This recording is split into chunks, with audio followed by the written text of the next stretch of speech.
Up next, we're going to take a look at subtracting integers. But here's the thing. Subtraction actually is a figment of our imagination. Yeah, the concept is necessary, but we don't ever actually have to write out a subtraction problem. And here's why. We can make subtraction not even exist. Now, if you think about this, when you have to know add, subtract, multiply, and divide, wouldn't it be a lot easier if you could get rid of one of them? That way you'd only have to know 3 of them instead of 4. And the way we're going to get rid of subtraction is by changing it to addition.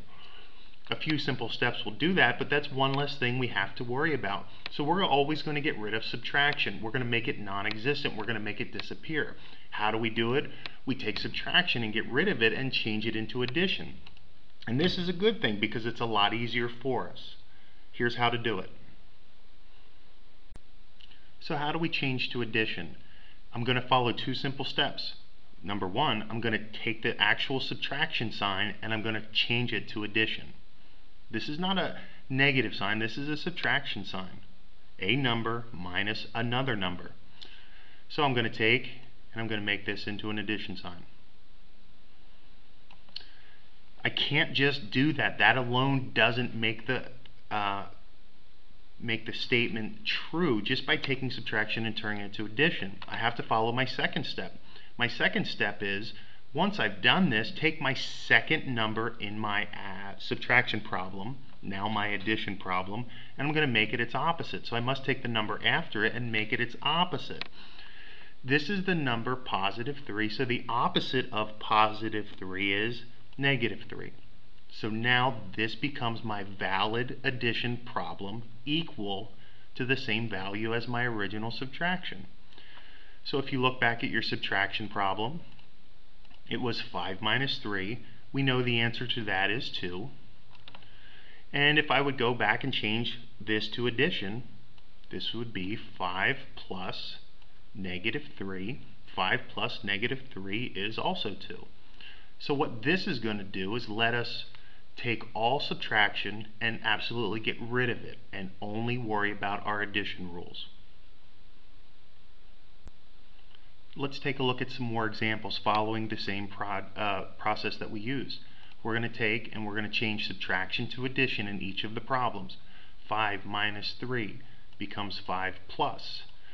Take the second number after the subtraction sign and make it its opposite. The opposite of positive 3 is negative 3. So this becomes plus negative 3. Let's go down here. Negative 5 minus 8 turns to addition. 5 plus. What's the opposite of 8? Negative 8. 2 minus negative 6. Take the subtraction sign, turn it to addition. Now I need the opposite of this number. This number is negative 6. What's the opposite of negative 6? Positive 6. So this becomes 2 plus positive 6. Negative 5 minus negative 4. Turn to addition. The opposite of negative 4 is positive 4. Notice it's always the number that comes after the subtraction. We do nothing to the first number. Subtraction sign becomes an addition sign. The second number becomes its opposite. 0 minus negative 5 becomes 0 plus positive 5 because the opposite of negative 5 is positive 5.